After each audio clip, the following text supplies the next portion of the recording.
Allô, shalom bien-aimés, j'espère que vous allez bien, j'espère que vous avez bien commencé votre semaine. Je rends grâce à Dieu pour votre vie. Hier, j'étais un peu seule et je me disais, ah, je n'ai personne. Je me disais, mais quand les gens ont des problèmes, je suis toujours là pour les assister. Mais dès que leurs problèmes sont résolus, je ne vois plus personne. Et alors, j'étais en train de parler, j'étais en train de méditer seule. Et voilà la parole que le Seigneur m'a donnée pour toi et pour moi. Il m'a dit, peut-être tu es aussi ce genre de personne. C'est-à-dire que tu es toujours là pour les autres. Mais quand toi as des problèmes, tu ne vois personne. J'ai eu cette parole qui dit Galates 6, je vais lire. Il dit frère, si un homme vient à être surpris en faute, je lis la parole de Dieu avec respect, je lis la parole de Dieu avec révérence. Il dit frère, si un homme vient à être surpris en faute, vous qui êtes spirituel, redressez-le avec un esprit de douceur. Prends garde à toi-même de peur que tu ne sois aussi tenté. Il y a un homme de Dieu comme ça qui voulait aller prier pour une dame. Et le Seigneur lui a réprimandé de ne pas aller. Et il n'est pas parti. Mais un autre est parti et en rentrant, il est mort. Vous voyez un peu.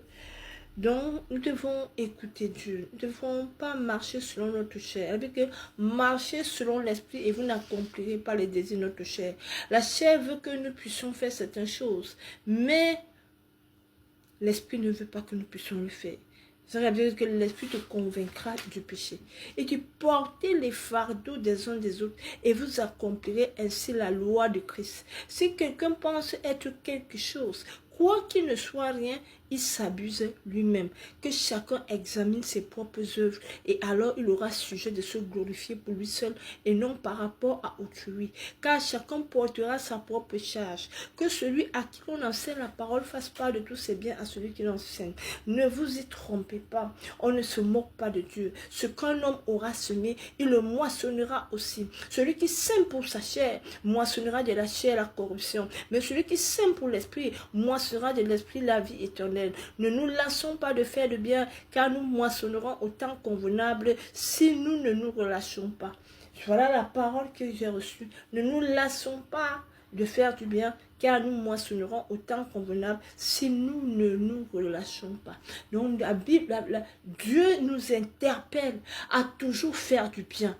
Mais il n'a pas dit que tu fais du bien pour qu'on te le rende. Il n'a pas dit que tu fais du bien pour que les gens restent avec toi. Il n'a pas dit que tu fais du bien, il a dit que fais du bien au temps convenable. Il te le rendra si tu n'abandonnes pas, si tu ne te relâches pas, si tu ne laisses pas. Tu continues à faire du bien. Parce que parfois, on va dire, oui, on a des gens en Afrique, on va les aider. Mais quand même quelqu'un arrive ici, jamais la personne ne va envoyer un slip ou même un morceau de cube pour dire que, voilà ma Gloria là-bas en France, il faut lui donner un morceau de cube. Non. Voyez un peu, mais c'est toi, tu es prêt à mettre ta main au feu pour les autres. Mais Dieu te dit ici que peut-être que tu es ce genre de personnes que tu te poses des questions. Et ne nous lassons pas de faire le bien, car nous moissonnons au temps convenable. Il dit ne vous y trompez pas. On ne se moque pas de Dieu. Bien aimé, tu ne peux pas être enfant de Dieu. Tu sers Dieu et quand tu as les problèmes, tu vas chez le marabout. Et quand tu as les problèmes, tu vas à la Rose-Croix. Et quand tu as des problèmes, tu vas à la franc-maçonnerie. Demander de l'aide. Ça, c'est insulter Dieu. Tu vas me dire que l'argent n'a pas de couleur. C'est ce que tu penses. J'ai vu des gens être en prison tout simplement parce qu'ils n'ont pas fait la différence entre l'argent qui est gagné avec la sueur de son front et l'argent qui est gagné avec la sueur. Voilà, on se comprend. Donc, il faut faire, on ne se moque pas de Dieu. Il y a des gens, quand ils ont des difficultés, ils vont commencer à partir chez les marabouts. Ils vont commencer, peut-être que son mari le trompe, elle va commencer à aller attacher son mari sur le marabout. Non, ma soeur, tu mets tes genoux par terre, tu pries le Dieu Tout-Puissant. Tu dis Dieu Tout-Puissant. Dieu Tout-Puissant, car mon cœur considère tout l'univers créé par ton pouvoir. Tout l'univers créé par ton pouvoir. Donc c'est lui qui a créé tout l'univers. Donc c'est lui qui a créé ton mari. C'est lui qui a créé ta femme. Si ton mari est en train de partir avec une autre femme, si ta femme est en train de partir avec notre mari, ce n'est pas le problème d'aller chez le marabout l'attacher. Ce n'est pas d'aller chez le marabout le rendre impuissant.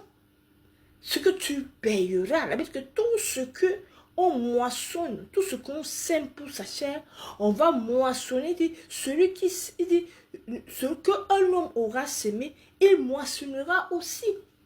Si tu es le genre de femme qui va chez les marabouts attacher les gens, ou aller chez les marabouts dire qu'on fait mourir les gens pour que peut-être tu profites de leur bien.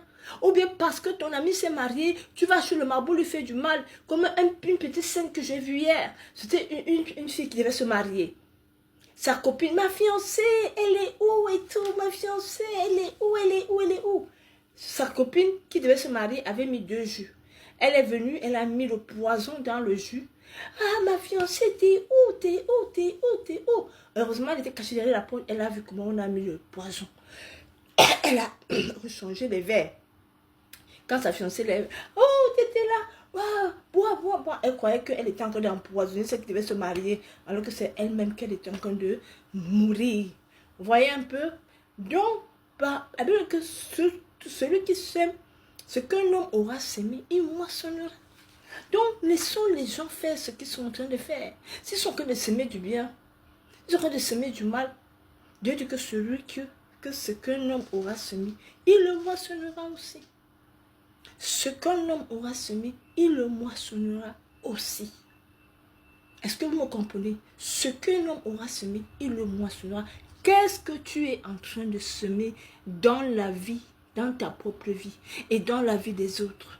Dans la vie de ton mari, dans la vie de ta femme, dans la vie de tes enfants, dans la vie de ta famille, tes frères, tes soeurs, tes parents. Qu'est-ce que tu es en train de semer actuellement? Demain, c'est ça que tu vas récolter. Tu ne peux pas semer les mangues et croyant récolter les figues. Tu ne peux pas semer la méchanceté et croyant récolter le bien. Non. Tu ne peux pas semer la mort et croyant récolter la vie. Non. Donc, évitez au maximum de revoir vos pas. Parce que si Jésus vient aujourd'hui, où est-ce que tu iras?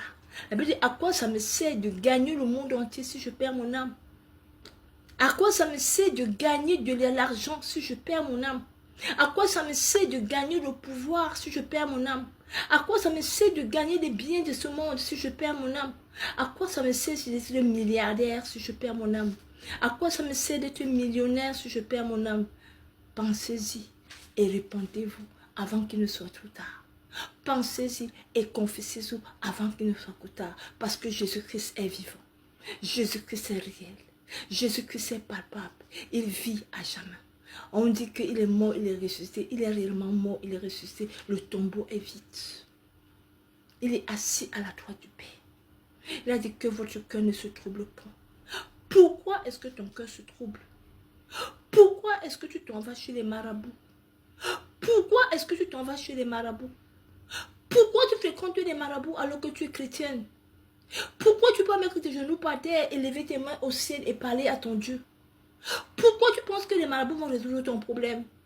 Depuis que tu cherches enfant, ta belle-mère se moque de toi. Ma soeur, mets tes genoux par terre et prie. Ton mari ne te regarde plus. Ma soeur, mets tes genoux par terre et prie. Ta femme ne te regarde plus. Mon frère, mets tes genoux par terre et prie. Nous avons un Dieu dans les cieux. Nous avons un Dieu de tout. Je l'appelle le Dieu de tout. Ça veut dire qu'il a la solution de tout. Ça veut dire qu'il peut résoudre tous les problèmes. Les problèmes que tu crois résoudre chez les marabouts, tu es en train de les augmenter. Parce que tu as laissé tes empreintes là-bas. Il va utiliser tes empreintes pour finir avec toute ta famille. Pour finir avec tout ton argent. Pour finir avec tout toi-même. Et puis tu vas mourir comme ça. En regrettant. Si j'avais su, je ne serais jamais allé chez les marabouts. Parce que l'argent sale qu'on vous donne, vous ne connaissez pas les conséquences de cela. Vous êtes là, vous les mangez. Vous êtes là, vous les avalez. Vous êtes là, vous trompez Dieu. On dit qu'on ne se moque pas de Dieu. Que chacun examine ses propres œuvres. Et alors, il aura sujet de se glorifier pour lui seul et non par rapport à autrui. Que le Seigneur vous bénisse. C'était ce que je voulais partager avec vous ce matin. Ce message qui m'a vraiment touché. Galates 6, verset 1 à 10. Shalom, shalom, shalom, shalom. On ne se moque pas de Dieu. Qu'est-ce que tu vas faire chez les marabouts? Qu'est-ce que tu vas faire chez les réseaux chrétiens alors que tu es chrétien? alors que